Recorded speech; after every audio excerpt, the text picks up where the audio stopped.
Episode 8 of S.T.E.A.M Engine Academy presents 28 Days of Color. Today's topic is color in talent. We'll talk about the kidnapped Muse Brothers of the circus, and then we'll interview with Sultana Areefah, figure skater, dancer, singer, and actress. She's had quite an adventure. You don't want to miss it.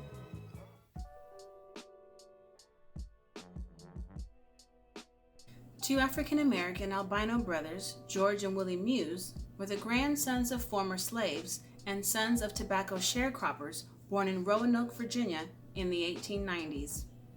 Harriet, their mother, brought them up in poverty. The two brothers were kidnapped as boys in Truvine, Virginia in 1899 by bounty hunters and forced into the circus. Upon their capture, they were falsely told that their mother was dead and that they would never return home. Their mother suspected her sons had been abducted because it was common for bounty hunters to look for new freak show performers. But with nearly 100 traveling circuses in the country at that time, the chances of her laying eyes on her beloved boys were slim to none. Being black albinos made them extremely rare and an extremely lucrative attraction due to albinism being a congenital disorder, more common among people of African descent than white Europeans. Through the late 19th century and early 20th century, freak shows were famous in the United States, from the smallest towns to the largest cities, exhibiting dwarfs, conjoined twins, people with acromegaly, and other oddities. Gawking at people who were born with deformities was not only socially acceptable, it was considered the top form of family entertainment. 6-year-old George and 9-year-old Willie were not seen or heard of again by their parents, Harriet and Cable Muse. Their disappearance became a cautionary tale for blacks in Roanoke, having been missing in the U.S. southern state of Virginia during a time when pro-segregation Jim Crow laws were active. Reports of 2 black boys missing would not attract any serious police attention. Under Jim Crow, African Americans were relegated to the status of second-class citizens. It represented the legitimization of anti-black racism. Many Christian ministers and theologians taught that whites were the chosen people, blacks were cursed to be servants, and God supported racial segregation. Their owners showcased the brothers in circuses, where they were exploited for profit in so-called freak shows. The Muse Brothers became famous across the United States as Eco and Iko, the white Ecuadorian cannibals, the sheep-headed men, the sheep-headed cannibals, the ministers of Dahomey, and ambassadors from Mars. George and Willie were forced to grow their hair into massive dreadlocks, which together with their white skin and bluish eyes were exhibited as rarities. They were also billed as Darwin's missing links and nature's greatest mistakes. The boys were not permitted to go to school, neither were they paid for their work. They were literally kept in slavery, earning nothing despite thousands of people who paid to see them. Their only rewards were clownish attire they wore for the shows and food meant to keep the assets alive. One of their owners had found that George and Willie had the ability to play any song on almost any instrument, from the xylophone to the saxophone and mandolin. That made them even more famous and valuable assets to owners of traveling circuses. However, after all this time, their mother, who was still illiterate, had not ceased looking for her boys. In the fall of 1927, the brothers were on a tour with Ringling Brothers and Barnum and Bailey Circus to Roanoke. Little did the boys know they were coming home from which they had disappeared nearly 3 decades back. It came to their mother's attention that the greatest show on earth was in town, and she was determined to find them. It was a tough decision to confront the Ringling Brothers, who were powerful multimillionaires, who also had the attention of heavyweight politicians and law enforcement agencies. Their mother tracked them down and eventually found the boys working in the Ringling Brothers circus. She surprised them while they were on stage, and their family reunited 28 years after they had gone missing in the very same town. The mother, poor and powerless and black, stood up to the police and big-shot circus owners and successfully took her sons home. Harriet successfully sued Ringling Brothers for the mistreatment of her sons and they were given back pay after a legal battle. When the Muses were reunited, most papers entirely omitted Harriet's successful lawsuit against the Ringling Brothers, in which she won a large settlement and fair pay for her sons. The two brothers later chose to go back to work for the circus as paid employees. Willie died at age 108 in 2001, while George, older by 3 years, died in 1972.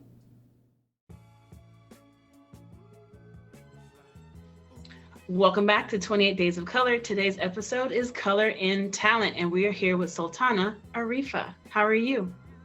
I'm doing well. Hello, everybody. So I wanted to get into all these different talents that you have. I've seen so much footage and imagery of all the things you've done over the years, and so I barely know where to start. So why don't you tell us about the different talents you've pursued? Well, I've always been into dancing and singing. It's a family tradition. So pursuing on a more serious note was the figure skating was the first thing I actually pursued seriously, and actually was trained for many, many years. Maybe took lessons for more than almost 10 years.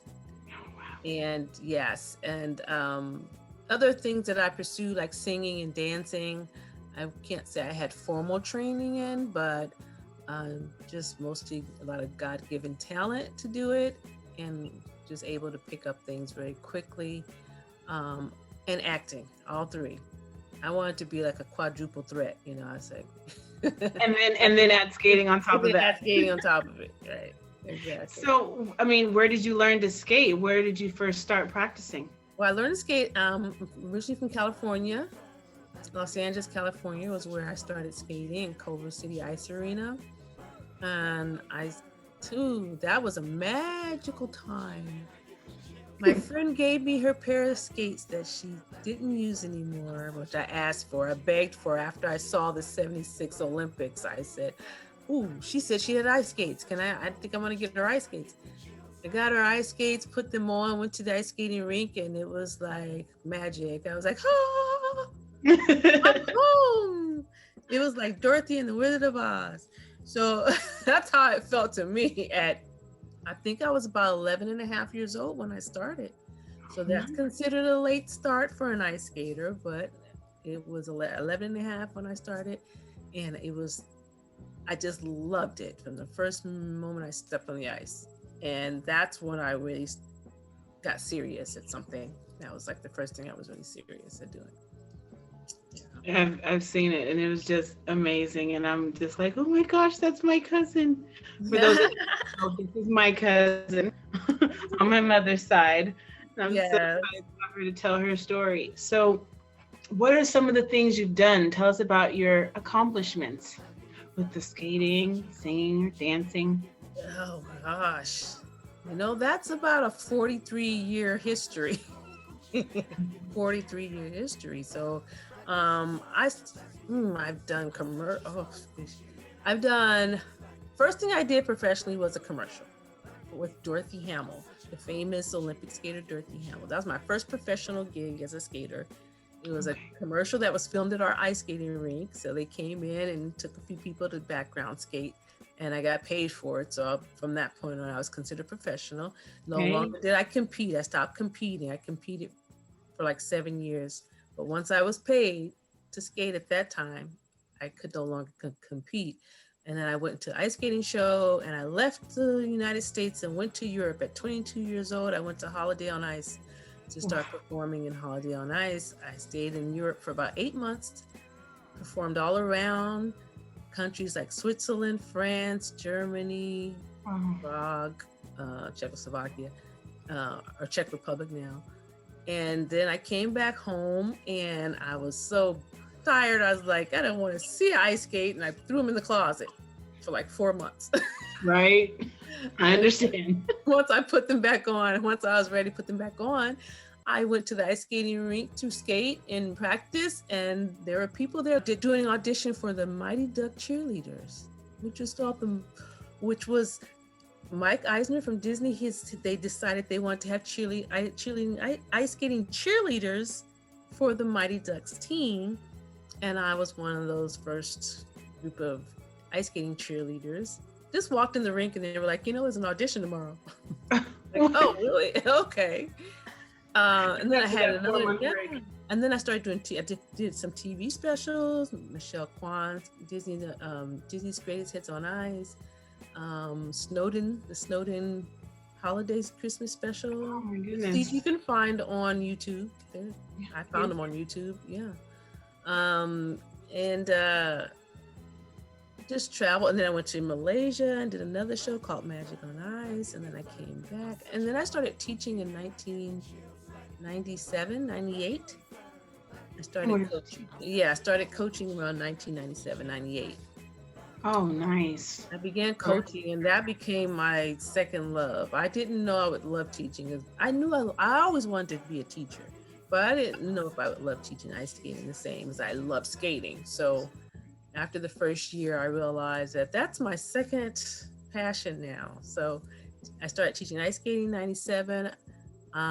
Everywhere I've traveled, if I go into an ice skating rink to just say, hey, you know what, I'm going to go skate, someone always comes out and say, hey, do you want to teach? Yeah, you want a job? And so skating has been a saving grace for me. I was a very shy child. I didn't talk a lot. I was very studious. They used to call me studious. They call me grandma too, but my family members call me grandma. But skating allowed me to express myself. It gave me a form of expression. I might begin to some of your other questions that are later on, but and it brought me out of my shell a little bit. And I didn't even know I'd be that kind of a performer until I did my first competition, because everybody thought, oh, she's so shy and she's so quiet. And then they saw me do my first competition and it was like, who is that? That the same little girl that was, not talking? And yes, that's her. So it was my outlet. It was, I could be sick and be like, oh, I don't feel good. I have a cold or something. You know what I do? I go, Mom, take me skating. Just take me skating. That's my medicine. So I can go with a headache, runny nose, and get on the ice and be well. Oh, your happy place. It's my very, very happy place. It's my very content place. I am home place, definitely, on the ice. You have been on such an adventure, and yet there's still something we didn't mention yet. Tell me about Soul Train. My Soul Train days.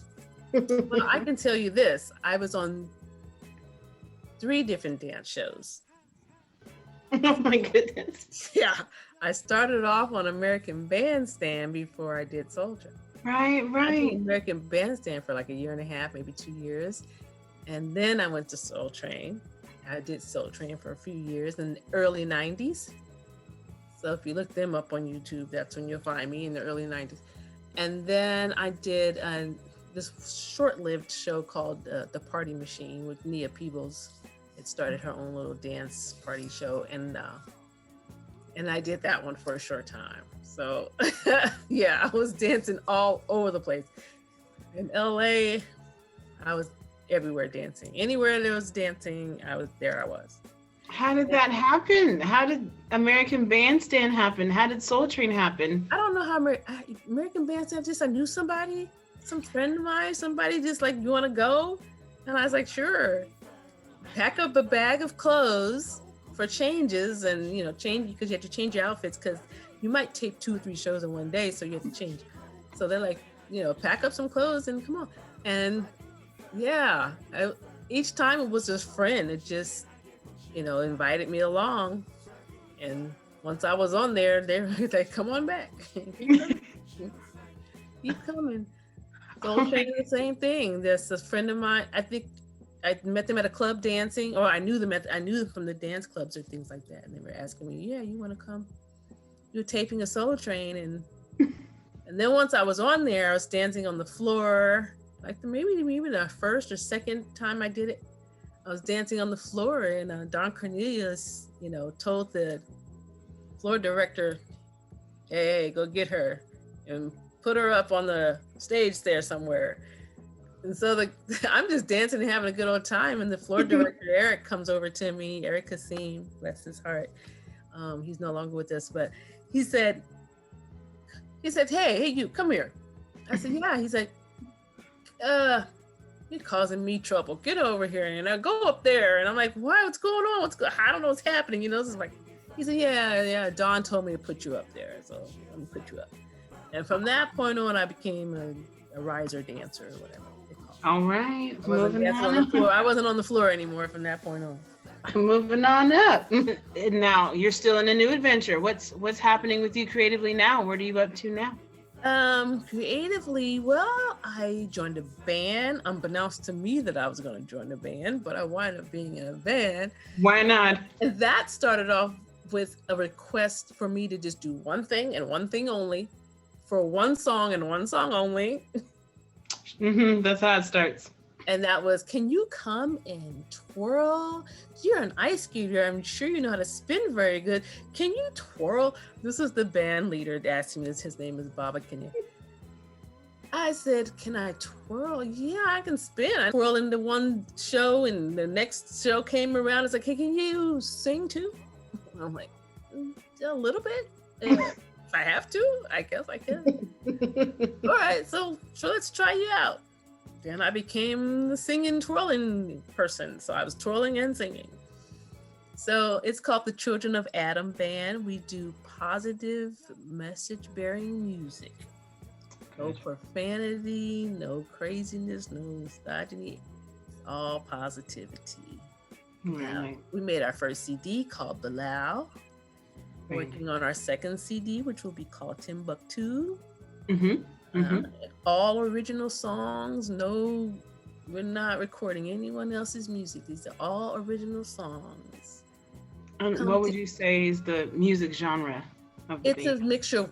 It's a mixture of jazz, a little bit of jazz with fusion, funk. We actually won the Philadelphia Live Music Award last year. You're in Philadelphia. Yes, I'm in Philadelphia. So they have a Philly Live Music Festival kind of a competition. It's more of a competition. The bands submit their music, and then if the judges like them, they'll call them to actually perform. So we were the world music genre.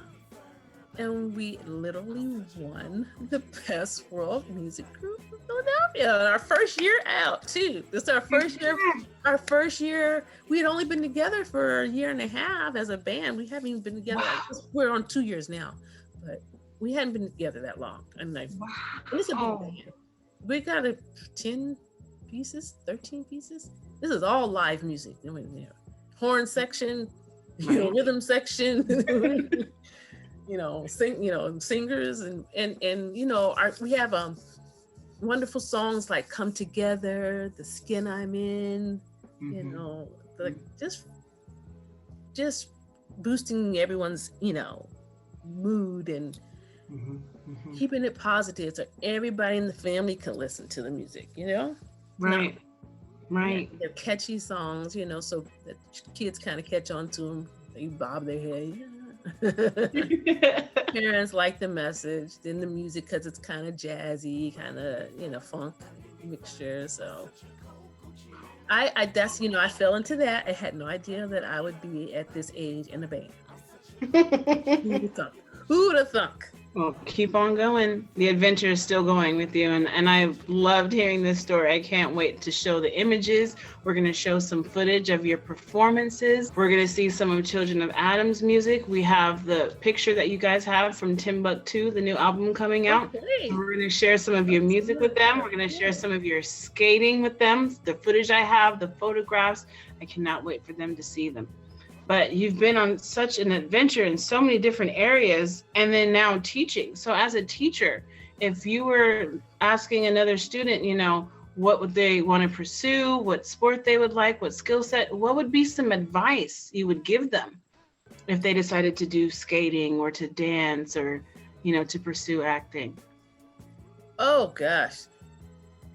So I have, the teaching's been great. Now I'm also the skating school director of one of the inner city rinks that we have now. So we're starting our program with encouraging more students of color, because we have a big diversity and inclusion alliance right now that we're working on bringing more of our children into the sport. Right.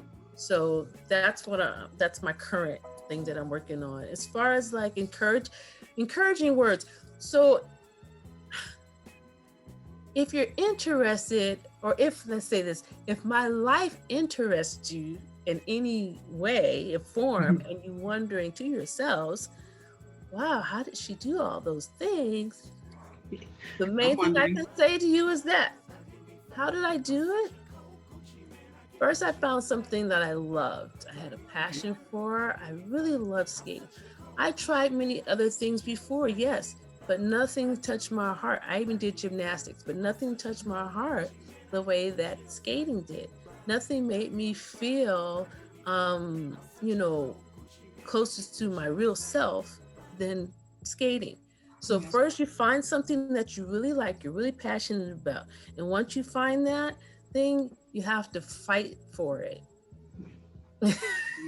You have to fight to gain the skills so that you can become really, really good enough so that it becomes like second nature. It's like walking down the street. When I skate now and I get on the ice, it's like walking down the street to me. It's nothing different than me dancing in my room. When I'm skating, it's the same as me like dancing on the floor. For me, it's the same. That's because I dedicated all my time, energy, and my passion to training and learning what I needed to learn. I had to take a lot of disappointments. Sometimes somebody has me, do you know how many times you may have fallen learning how to skate? In my first 10 years, I can't even tell you, because that's when I was probably falling the most, because I was learning everything and I was jumping and spinning. But I didn't let that stop me. I still kept getting up and going. So the one thing you have to remember is all you do is when you fall down, what do? Get back up, brush yourself off. It's okay to say, gee, that hurt, but that's okay. You can say, gee, that hurt, but then you just act like, and it's going to go away, and you keep going, you go do the next thing. And when you get a skill under your belt that you said, wow, that was hard, but now I can do it. It's one thing you can never take back, is you'll feel so great and you'll feel so good about yourself that you didn't quit and that you did it to the point where finally it's easy and you go, wow, now that's easy. Had you quit, you would have never had the joy of knowing how easy it really could become. So don't give up. That's the biggest thing. Find what you love, passionate about it, be dedicated to it. Don't give up no matter what people say, do, or think, or look. You just keep going. If that's what you want, that's what you want. You have to fight for it. Thank you for being here. I appreciate you making the time. I know you're 3 hours ahead of where we are. Thank you for being here. I appreciate it. You're welcome. Thank you for inviting me. I really thank you so much for, asking me to do this. I'm really, really honored to be able to share the stories. Hopefully we'll have you back soon. So hopefully. Yeah, well, let me go make some more adventures first. Okay, let me go. Right. We'll be back to hear about those. Yes. Thank you, Sultana. All right. Thank you. Bye, kids, children, students.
Vamos, como, uno, ajá.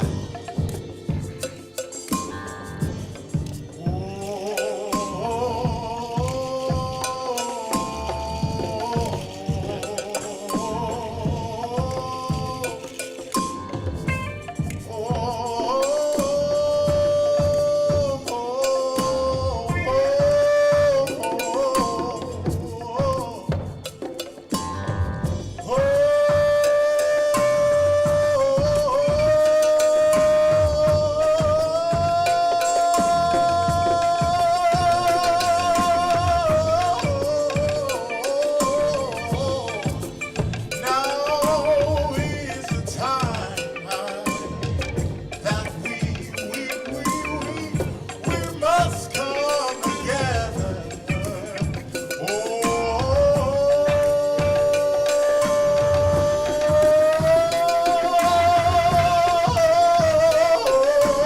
Oh, we got to come together right now, right now, right now. We must come together. We must come together.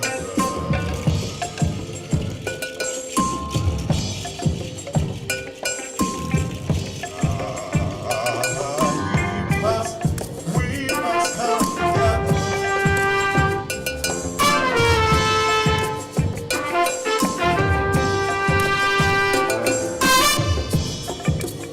Move together onward, closer to the light. Save me from the darkness. Help me stand to fight. We must come together as one. Call to you, we call to you. Together. We must come together as one.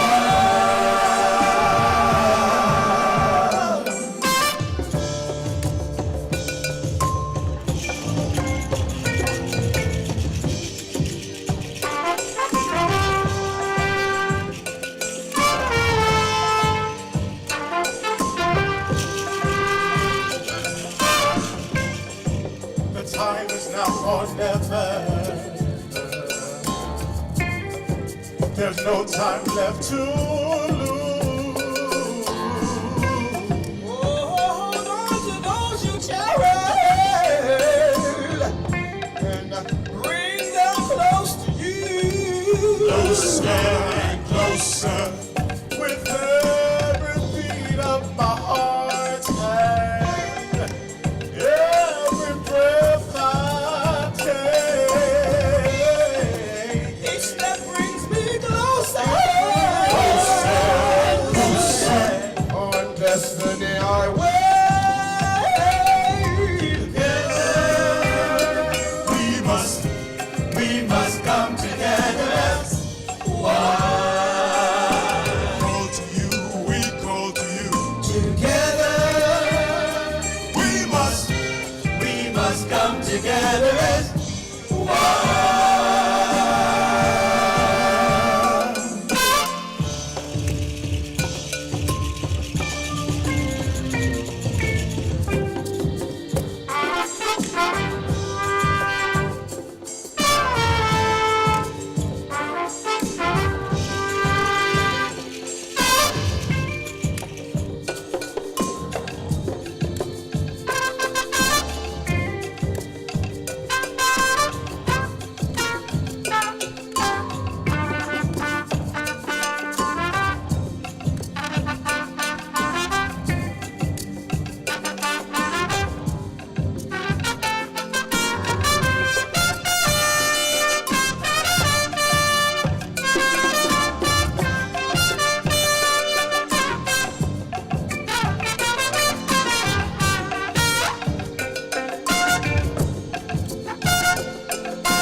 together as one.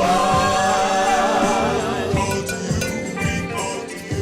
Together we must come together as one.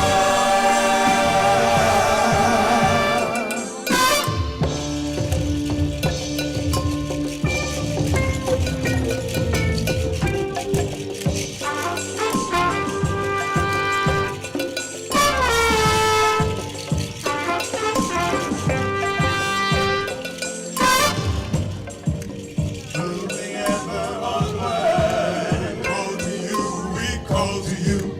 Moving ever onward. Call to you, we call to you.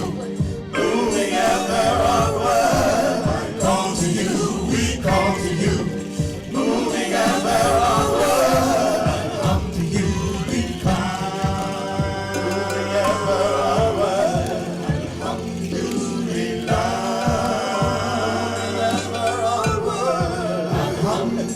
we love.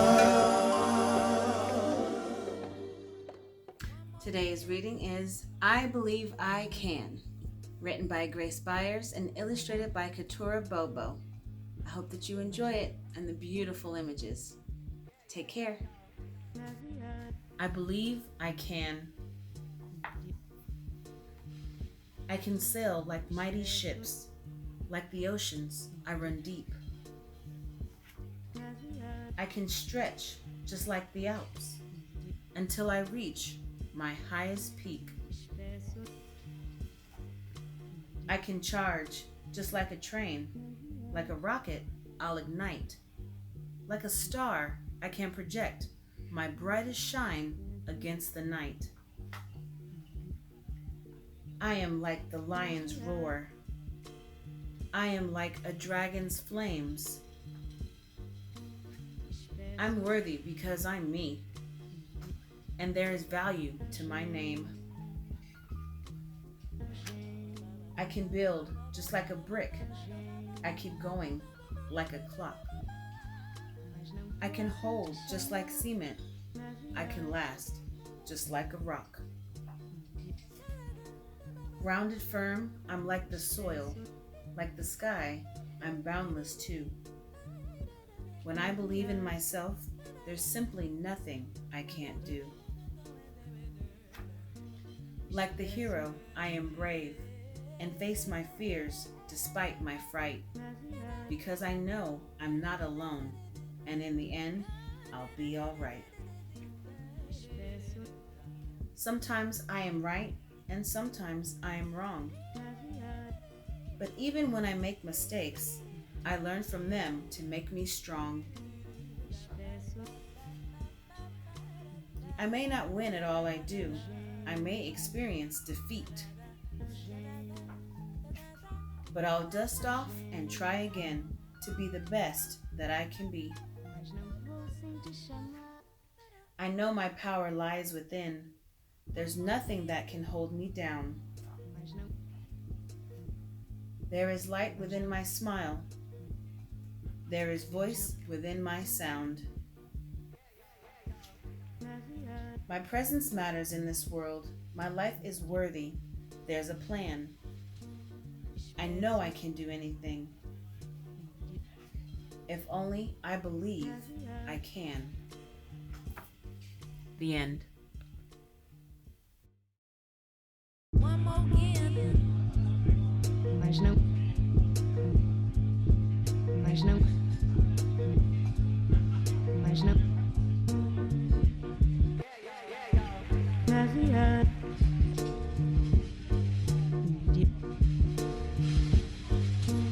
Espesso. Baseado.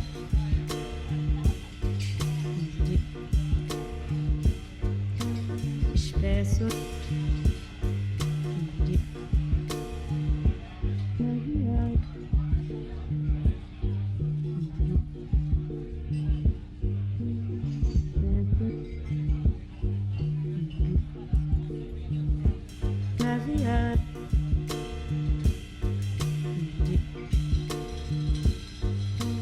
Espesso.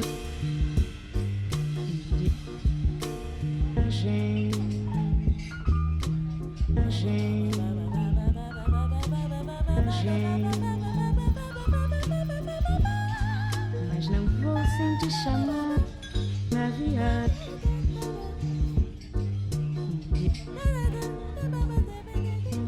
Espesso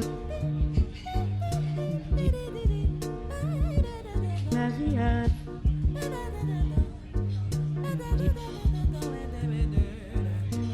Espesso na viagem.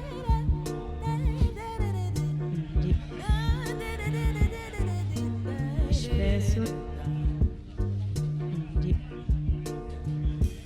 na viagem.